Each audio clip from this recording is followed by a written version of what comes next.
Susan, I just wanted to give you another update on now Tropical Storm Henri. It's worth noting that it just hit landfall in westerly Rhode Island. Remember, we thought early on it was going to be in New Haven, then we thought it might be in New London, and it's gone up the shore a little bit to westerly Rhode Island. What does that mean? I've had it explained to me that hurricanes pick up speed when they're over water. They lose potency when they're over land. So where it hits land is an incredibly important detail. Hitting Rhode Island, which is just down the road, they have 75,000 outages in Rhode Island, given the nature of that hit there. I was just on the phone with Governor McKee up in Rhode Island saying anything we can do to work together to keep people safe. 75,000 in Rhode Island, 24,000 in Connecticut at this point. That number is concerning. Most of the outages in southeast Connecticut. Canterbury, I'm afraid, seems to be number one. Stonington, number two. Plainfield and other towns as the storm continues to move from southeast or northeast to northwest Connecticut. You'll see that over the next 12 hours or so.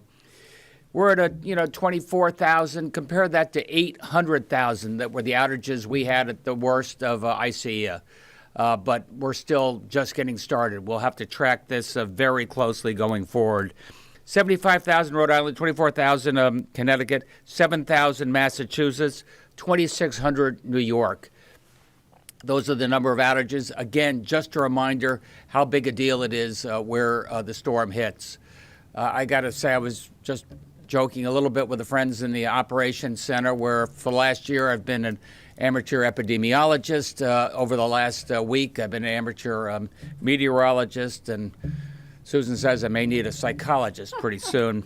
But fortunately, I've got David Manning here. David is here on loan, National Weather Service. So we have a real meteorologist to help answer your questions. It's fascinating. They have planes flying through the hurricane, monitoring in real time, along with the radar, along with what you get with satellite delivery, tracking where the densest of the rainfalls are. So we can track that in terms of where they'll stream into the rivers and what parts of the rivers are most likely, to flood. So our team, I think, here is well organized and working this very hard. Broadly speaking, the other thing moving the eye of the storm up to westerly is it's outside the entrance to Long Island Sound. Outside the entrance a little bit means less storm surge inside Long Island Sound, less storm surge along our coast, which I think makes an enormous difference. A little less wind. You know that we've gone from a hurricane to tropical storm, but don't get complacent. As I said before, Sandy, ICEA, those were not hurricanes either. Because the terrain is so wet, you do have just a 40, 50 knot gust, knocks over trees, and that's why we're watching the power outage situation so carefully. With that, I got to say, we've been in close contact with FEMA, who've been incredibly supportive. They've got water resources up here and water trailers over at our New Britain facility right now. We've had to close down several nursing facilities, move people there, residents there to more safe, secure places as well. And, with that, we're happy to take your questions. I mentioned David Manning, National Weather Service, Brenda, Regina, Marissa Gillette. I think you know Marissa, runs Pura, and very close relationship in terms of monitoring what's going on with our utilities and telecom. Can you tell us which nursing homes had to be evacuated? So there was one in Guilford, Old Saybrook, and Brenda, do you remember the other one? I think it was it Branford? West Haven. And West Haven. In West Haven. I'll get you that. Is there any, And it was about 280-ish people altogether and they were brought to a shelter? to an alternative site. Going into this afternoon, are you worried about flash flooding? We saw last week in Hartford and in West Hartford, all of this flash flooding really taking control of neighborhoods. Are you concerned about that today? I'm concerned about that. I think that's the biggest risk that we have right now. As you know, we had a lot of rain over the last week. The topsoil is thin. You have rock underneath. That means the topsoil is filling up like a sponge fills with water. That water is pouring off right now. We have some potential for urban flooding, not to mention the highest tides, as I said yesterday, due to the full moon. So we're following the flooding possibilities very carefully and tracking that.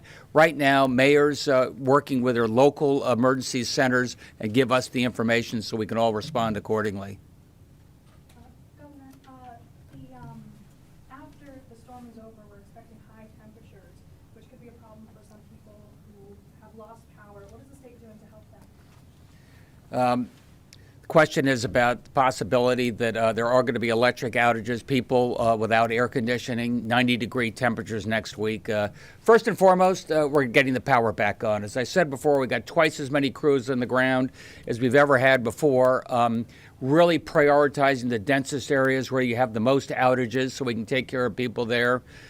Secondly, in terms of generators and the such, we've got standby power to back that up.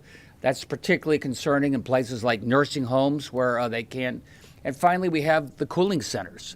And worst comes to worst, and they can't get air conditioning in places where people absolutely need it, not to mention power just to keep your medicine and your food safe, will get you to a cooling center. And people should call 211 to find out where they can charge their phones, take a shower, be in the AC. A lot of municipalities are standing those up. No, I know that we've been focusing a lot on the shoreline because of, those areas are getting hit really hard right now. But we know that a couple of days ago, Litchfield County was hit really hard with flash flooding and lots of power lines and trees down. Are you anticipating, and I don't know if anyone from the National Weather Service could help out? Yeah, I'm going to introduce David to Doug. I can just tell you right now, you looked at the track of this storm. It's going right across from eastern Connecticut to northwest Connecticut, and that's where most of the rain will be dropping. But David, do you want to add to that? Sure. Right now, our forecasters are monitoring all the information that we get from this storm, and as the heavy rainfall moves into the northwest part of the state, we will be watching and issue flood warnings and flash flood warnings as the situation dictates. So once we get the rainfall that actually hits the ground, we'll issue the necessary warnings. Melissa, I'm sorry. Can you talk a little bit about what folks who have lost power should be looking out for since the new law was passed? What are some of their rights with the utilities? Sure, great question. So the Take Back Our Grid Act, which was signed into law by the governor last fall following the August tropical storm, empowered PURA to hold the utilities accountable in ways that we have not seen before. One of those includes being able to file, residential customers being able to file for reimbursement of lost food and spoiled prescription medication. You also are empowered to receive a $25 per day credit for outages that last longer than 96 hours. The 96 hours is also the same provision for the lost food and spoiled medication. That clock, importantly, doesn't start ticking until damage assessors can get out into the area. So basically, once the storm has left the area and damage assessors can get out there safely, that's when the clock starts ticking. And how does one get a damage assessor to their area? Sure. The damage assessors are proactively deployed by the utilities. So the number of damage assessors that both utilities have to deploy was one of the findings from our tropical storm investigation mandated that they greatly accelerate the number of damage assessors and that they have to get those damage assessors out into the field as soon as it's safe to do so. So once this storm moves out of the area. And Jody, I think Eversource told us that they had 600 damage assessors ready to go. Absolutely. This is a question for Fred. Do you think the cost-plus model of utility delivery is still compatible with the growing threat of climate change and more storms? Is it possible that utilities should bear more risk than the consumers are bearing? I would agree wholeheartedly with that statement, and I think you saw the governor endorse that approach last year as well. So the switch from the cost-based rate-making model to a performance-based regulation is underway. PURA opened that docket in June, and we're already making strides towards that. So I think I've been pretty vocal about the need for the shifting from the ratepayers to the utility shareholders. And you will see us undertake that in earnest over the next year. And has there been an update on how COVID is going throughout the hospitals?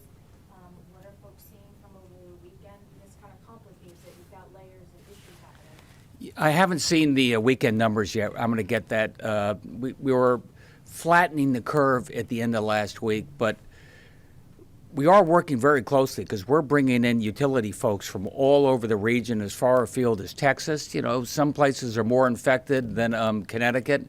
So I can tell you that Deirdre Gifford is very conscious about making sure that testing and vaccinations are available for all the people coming into the state to deal with this hurricane. Would you like Paul to give you the update on the nursing homes? Sure, if you have something. Good afternoon, Paul Mounds, Chief of Staff for the Governor. Just on the nursing home update, first of all, I want to say Commissioner Gifford, as well as Director of DPH, Barbara Cass, have been in touch with all the nursing homes thoroughly. Currently, at this time, we have 4 that did do evacuations. That's Apple of Saybrook. They had a census of 63. Apple of Mystic, which had a census of 45. Apple of Guilford, which had a census of 69, and Apple of West Haven, which has a census of 71. As part of the plan, all of those individuals were temporarily moved to other nursing facilities, and so that has been thoroughly coordinated, and we are consistently watching that throughout the emergency management protocol. Thank you. Can you just repeat those one more time for me? Of course, Apple of Saybrook, Apple of Mystic, Apple of Guilford, and Apple of West Haven. And how many people at Guilford and West Haven? Guilford is 69, West Haven 71. Thanks. Thank you so much. Governor, it may be too early to say, but do you have any idea or an estimate of the damages that may have been seen in the southern part of Connecticut where it was really hit? I think it's too early to say. As you heard Marissa say, we go out, we start doing the damage assessment as soon as the winds die down. You could do it safely. But we do have the emergency declaration. It's been accepted by the feds. So we'll be asking municipalities to quantify the extent of those damages and see what type of federal support we can get. Thanks, everybody.